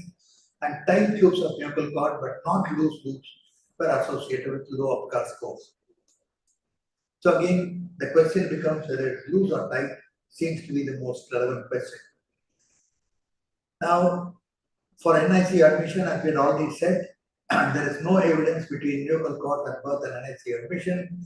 Likelihood of NICU admission with a tight nuchal cord at birth was twice high with no nuchal cord, although this was not statistically significant. So we're not sure whether NICU admission is really is there. Now, what about variability, fetal heart rate variability? With multiple nuchal cord, there's a higher incidence of non-reactive fetal heart rate, but it did not increase the risk of cesarean section or the poor nature of outcome in 1 and 5 minute Apgar scores, in spite of the difference in FHR variability. So this again, this evidence is not very strong in favor of the nuchal cord being reported or not. Now, we are also interested in what's going to happen to the baby, whether it will have a cerebral palsy, because we already spoke that if there's a compression of the umbilical vein, then there could be reduced blood supply to the fetus, oxygenated blood supply to the fetus, whether it causes a problem. Now, again, a very large study of 243,000 singleton deliveries with 14.5% nuchal cord at birth. There is no increased risk of cerebral palsy. Rate of non-reactive fetal heart rates was higher for the nuchal cord group, but the Apgar scores and perinatal mortality rates were comparable to next to group. Very important from a medical legal point of view, because if somebody says the baby has cerebral palsy and the delivery note says there was a nuchal cord, they might want to link these two events, which we have to say that definitely they are not linked to each other. Right. Now, reporting bias. Now, let us look at elective versus systematic recording of nuchal cord in infants with low Apgar scores. Documentation of a tight nuchal cord was 6 times more likely with elective reporting than when the recording was systematic. Now, systematic recording of nuchal cord, significant association with cerebral palsy was not observed. So again, the way you report is also important. Now, nuchal cord and cardiorespiratory mobility. Again, in the last study of 248,000 cases, perinatal mortality rate, cardiovascular respiratory mobility, there was absolutely no difference. So no difference in cerebral palsy, no difference in perinatal mortality rate, and cardiorespiratory morbidity. So finally, they concluded by saying, further investigation following nuchal cord diagnosis or labor induction in an attempt to avoid complications when no sign of fetal distress are present seems unnecessary. So that nuchal cord at birth is not of significant adverse outcomes, even long-term outcomes. So they said you're not going to make any changes in the way you manage the patient. Now, we now have to look at the issue of bias, and after all, we are only human. We have one case which nuchal cord has gone into some adverse outcome. We immediately generalize it to all nuchal cords which are present, and we need to go by evidence-based. And because if we lose one baby and we think it's because of the nuchal cord, let's look at nuchal cord and stillbirth and the systematic review.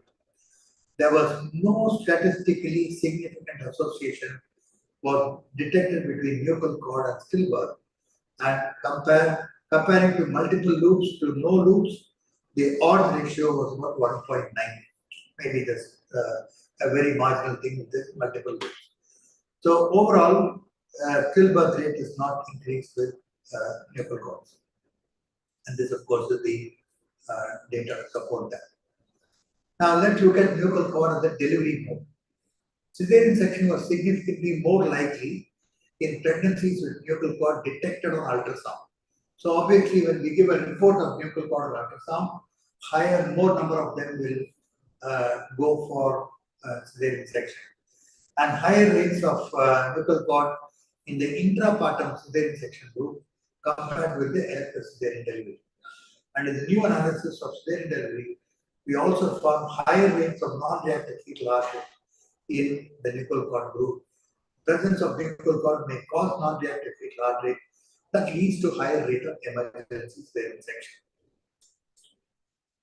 So, nuchal cord in postterm pregnancy and pre-induction of labor. Nuchal cord in postterm pregnancies is not associated with an increased risk for signs of fetal distress and operative intervention during labor and delivery. Nuchal cord is associated with category 2 electronic fetal monitoring parameters, which may drive increased rates of operative and delivery. However, there is no significant association with neonatal morbidity.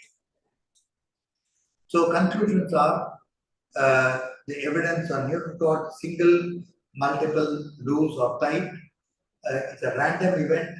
Long cord, excessive fetal movements can cause it. More common term and post-term. It's a very dynamic process. There is no association with fetal growth restriction. A single cord not associated with stillbirth. Multiple cord, we still have unclear data for us to take any concrete action on that. And there is no evidence that prenatal diagnosis may improve obstetric outcomes. Unexplained fetal compromise, we need to assess. And routine evaluation is not recommended because there's anxiety without clarity. I report a nuchal cord, and after that, the patient continuously feels, okay, there's something around the neck, the baby is going to get strangulated, and we'll be creating a huge amount of anxiety in that. Routine reporting is best avoided, and incidental reported patients reassure the common finding and not associated with adverse outcomes. And of course, we watch out for fetal movements. Thank you very much for your patience with me, and thank you for this opportunity. Be happy to answer any questions. Thank you so much, sir, for the thought-provoking presentation. It has provided us with valuable perspectives and practical knowledge that we can all take away and apply in our practices.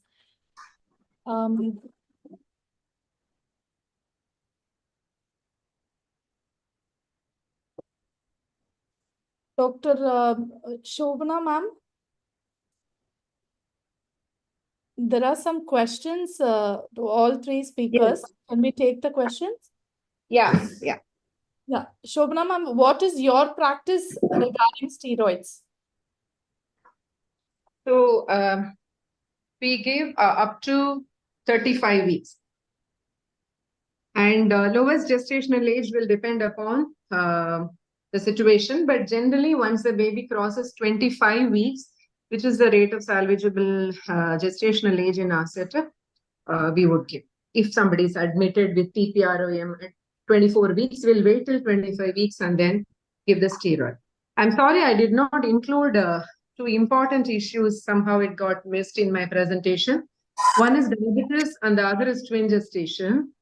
So diabetes, there is a general concern because diabetes predisposes to infection and steroid is another reason for increasing the risk of infection. But we have not had any trial looking at corticosteroids in diabetic pregnancies per se, but it all comes out of subgroup analysis in the overall research trials. So diabetes is not a contraindication. That should be the bottom line. Diabetes is not a contraindication to give antenatal corticosteroids, particularly because diabetes causes delayed maturation of the surfactant, and therefore these are at increased risk of respiratory distress syndrome. But what we should be careful about is we should anticipate worsening of the hyperglycemia when we administer corticosteroids, which can last as much as 5 days after the administration of steroids. In fact, not the first day. After the second day, up to 5 days, it can manifest. So adjustment in the insulin or oral hypoglycemic agents will be necessary. Second subgroup is multiple gestation. The evidence is very conflicting, but overall, if you look at good studies and in the subgroup analysis of twin gestation, the same criteria that we apply to singleton gestation can be applied to multiple pregnancies as well. Again, a word of caution here, do not administer routinely on twin or multiple gestation because they are at high risk for preterm. Only if you have concrete or at least certain evidence that there may be a delivery in the next 1 week, less than 34 weeks, that is the time you will consider giving corticosteroids.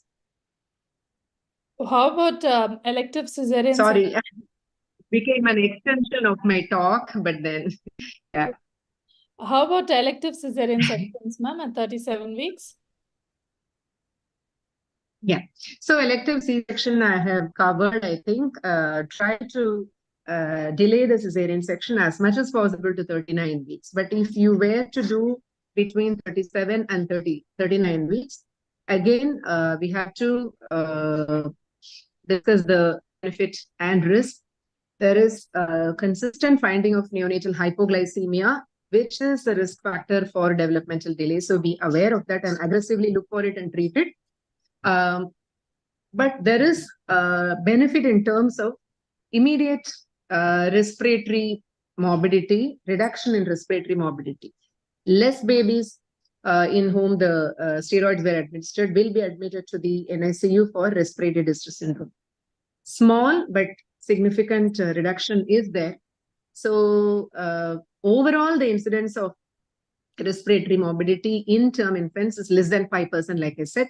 So really, it is not necessary. Overall, NICU admissions, mortality, nothing is affected. TTN is not affected. So that is the evidence that we have. Thank you so much, ma'am. Dr. Shanti, ma'am, is oral desmopressin available in India? Is a question. Nasal. I'm not well aware, but nasal is, I've seen people using them. Okay. And I've handled a patient long time back. Yes, ma'am. And ma'am, measuring AFI is there, but you were telling about the ml. So they're asking if there's any, how do we correlate AFI to the volume in ml? No. Amniotic fluid volume, that is how it is set. But then it is only STP or AFI. Okay. See, dye dilution technique, all that is only experimental. Okay. Ma'am, and sildenafil, use of sildenafil, how many days sildenafil has to be given? Oh, that is was done only for that isolated oligohydramnios, but that is also not guideline yet, especially after the Strider trial. 25 milligram 3 times a day for 7 days. What about injection albumin 20% infusion in oligohydramnios? That's what I went through all these things. But then, although it is commonly used, increased protein, all that, I could not find anything. So I did not mention about that only because. No. Ma'am, and diclofenac ointment, can it be used? Actually, we always say that even topical analgesic ointment should not be applied because that will really bring down the liquor. But then I searched a lot for papers. I could not get. But I also routinely tell, and our phonologists also specifically tell them. So I also tell. But then I could not find papers for topical thing. But whatever it is, some amount of analgesic is absorbed through skin too. So I think better not to use. How about your practice regarding isolated oligohydramnios? How do you treat them, ma'am? No, I wait. I I wait. I monitor. Yeah. IV Till, but pardon? IV hydration and Hydration, oral hydration. See, earlier I myself, only a few years now I know about although people were giving intravenous fluid for long, but then only now we get papers which talk about that as evidence-based. So usually what I do is just oral hydration and L-arginine to a certain extent. L-arginine I invariably use, although guidelines do not state that, but lot of papers are there. So these two, but you have to be careful with the drugs, especially now with all these elderly women. Lot of interactions can be there that we have to be careful. May I say something? yes, sir. Yeah. Yes. So this question about the diclofenac ointment, we have come across several cases. More recently, even last week, we had a patient. Whenever there is oligohydramnios, we scan the patient. We look at the kidneys and the bladder. If the kidneys and bladder are normal looking, kidney is normal, bladder is normal, then we say whether there's IUGR or no IUGR. No IUGR, baby is growing well. Doppler, umbilical Doppler is normal. Then this is sort of unexplained oligohydramnios. There are two reasons which we have to think of. One, she is leaking fluid, or that she has taken NSAID. NSAID in any form. We've had a patient who applied diclofenac ointment only for 3 days because she had some back pain. The week before an ultrasound was done, the liquor was normal. The week after, liquor suddenly became severe oligohydramnios. And she continued to apply morning and evening. And then once we stopped everything, because it causes premature ductus arteriosus constriction and it causes renal shutdown, I think it should be avoided at all costs. Yes, sir. The important take home being that a lot of women do complain of this low backache during pregnancy, and everybody thinks taking a topical ointment will benefit them, but we'll have to keep this in mind. No, we have to Aspirin, ma'am, then? them not to use them. Otherwise, they will just take it for granted. They will not tell us also. Ma'am, Kundavi, ma'am, you want Aspirin, to... what about aspirin then? Aspirin up to 150 milligram is okay. ACOG talks about 82 milligram aspirin. Up to that is fine. That is what they say. Up to 150 milligram is okay. Arginine has interaction with that too. Yes. Any more queries, ma'am? Suresh, what is your advice for the radiologist? Would they really document saying the cord around the neck or? Okay, So this cord around the neck in clinical practice has become a sort of chicken and egg story. Okay. Now, if you ask the people who are reporting, why are reporting, he says, well, my referring obstetrician asked me whether it is there or not there, so I am reporting it. Now, if they have not asked for it, they don't report it. But some people proactively report it. All I'm trying to tell you is they need to look at evidence, and in case the report is there, see, the bigger problem comes when a report is with you, if you did not ask for it, somebody has reported it already, and the patient is under your care, then what do? That is, do you act on it, and what do you do? So here we need to sort of sit and talk with the patient and tell them, well, there has been a report of cord of the neck, but current evidence says it's not of much concern. We will revisit you around 35, 36 weeks. At 36 weeks, we report specifically. We will look for it to see whether there is tight or loose cord, because tight cord is the only thing which is going to give us a little bit more concern as compared to a loose cord. And if you do that also during delivery, whether the cord will become tight or no, I don't know. So the whole thing is, this is not something which we panic, but because a cord around the neck has already been reported, there's a higher chance of cesarean section, the elective cesarean section. But this is the currently what is available, and we have to take it like that. It's only counseling in a detailed manner. That's why electively we don't go and report cord around. We don't report.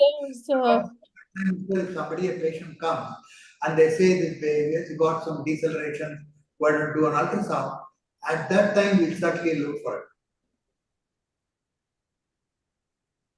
So there was a question in Shanti ma'am's presentation. Is there any correlation between the bladder volume and the oligohydramnios, or are there any studies?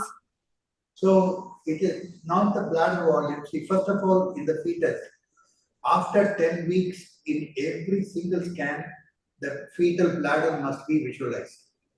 Now, the presence of a bladder says kidney has produced some urine and it is collected in the bladder. The next thing we need to understand is called what is called as bladder recycling time.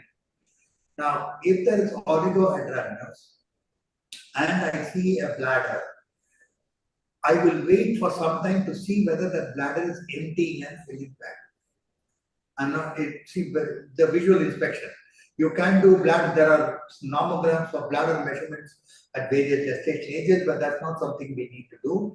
We just have to see whether the bladder is recycling.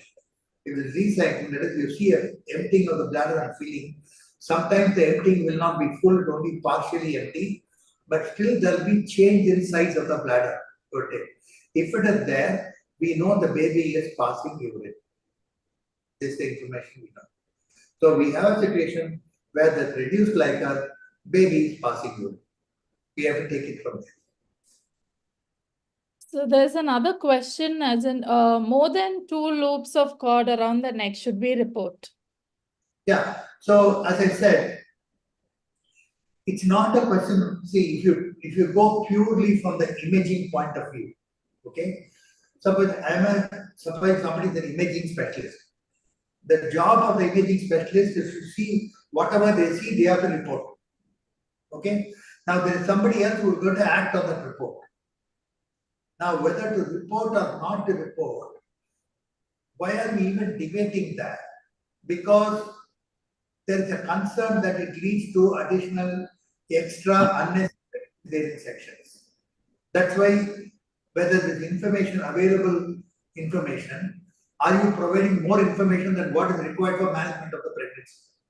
That's where the debate is all about. Okay, so that's the question.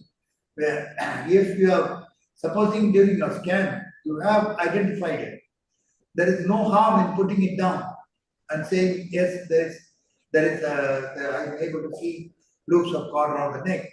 But the significance is going to come whether it's tight or loose, more than 2 loops or 3 loops, and that's going to come in the last term, not in second trimester. How would you proceed if there is an oligohydramnios when you scan them? What other things would you look for? Oligohydramnios, we have a depending on the gestational age. Okay. Second trimester oligohydramnios. Now, first question you want to answer is it oligohydramnios, which means whether there is liquor still present, some particle present, or it is amhydramnios.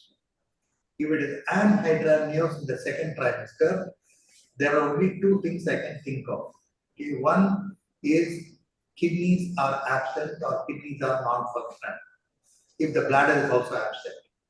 Second, if the bladder is present and I'm able to see kidneys, she is leaking fluid somewhere, we need to identify whether, because what happens is she might have had a bout of amniotic fluid leak a couple of weeks ago, and after that she said, I'm not, one day I passed a lot of urine, after that nothing happened. But the fact is, once the sac is empty, the baby is producing very small quantities of urine. When it empties the bladder, it only 2 to 3 ml of urine is coming out. Okay. Now for this, these two things, if there is a leak in the membrane, this even if 10 ml collects, it's going to leak out, and that will go completely unnoticed. She won't be able to do that. So for me, is the bladder present? If the bladder is present, I'm going all out to see whether the baby is actually producing urine. I will look for filling and emptying of the bladder. Then I say renal function is all right.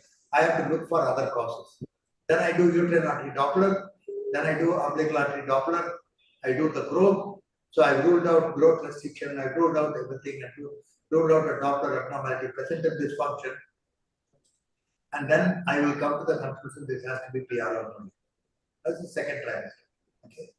Now, when I go to the, or then of course the first question is history, that drug intake will always be taken.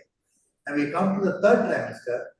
Now, third trimester, late third trimester, oligo is a physiological thing. It can suddenly, and that has been very well brought out in the lecture, that don't panic when there is late oligohydramnios, because it is not due to kidney. It is not due to kidney in sense, the kidney is not shut down or anything like that, because it's been functioning so well. And we need to take it with the, you do the Doppler, and then if it's a gradual drop in that over a period of time, it's not something that is not associated with growth restriction, I will not be worried. If it is associated with growth restriction, again, it is not the liker which is going to dictate terms of what I'm going to do with the baby. It is the Doppler finding which is going to tell me what to do with the baby.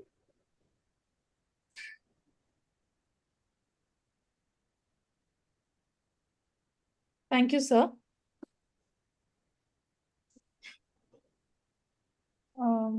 Ma'am, so you've answered the next question, Shanti ma'am. If a diabetic pregnant woman is receiving steroids, admit her and monitor. Okay. Yeah. Okay. I think all the questions are. Yeah, I think I just replied to that question. Yes. Yes. Yes. So as we come to the close of this webinar, it is my privilege to invite Dr. Geeta, Senior Consultant at IRM, to deliver the vote of thanks. So, good evening, everybody. We have come to end of this session and it's time to thank people. So first of all, I would like to thank our head of the department, Dr. Kundavi ma'am, for providing this opportunity to deal with controversies. And I would offer my special thanks to all the speakers today. And thank you, Dr. Shobana ma'am, for clearing all the insights of antenatal corticosteroids, especially when and where we have to give, especially doubts in repeating the dose and also in varied obstetric situations. And a special thanks to Dr. Shanti ma'am for taking us through the journey of oligohydramnios and also how to tackle with it as per evidence. And I also extend my special thanks to Dr. Suresh sir, who cleared the concepts on removing the cord around our obstetric's neck, I should say, especially when we deal with such situations in our daily practice. And I'm sure everyone would agree to it. A special thanks to all the delegates for making the webinar lively with their question and answers forum. I would like to thank Sahiti and Chitrakala from Shield and also our EDP department to successfully complete this webinar without any technical issues. And special thanks to Dr. Nitya for organizing this webinar. And also I would like to thank our all-time mentor, I would say, Dr. Tamichelvi ma'am, to run this webinar. Thank you again, and see you all soon in the next webinar. So as we conclude, I encourage everyone to take the knowledge gained here today and apply them in your day-to-day practice. Let's continue to learn, grow, and collaborate. Thank you all once again. Have a wonderful evening, and we all look forward to seeing you at our future events. Thank you. Thank you, ma'am. Thank you very much. Thank you, Shobna, Shanti ma'am, and Suresh sir for a lovely. Thanks, Kundavi. Wonderful message. topics. Yeah. Thank you very much. Thank you.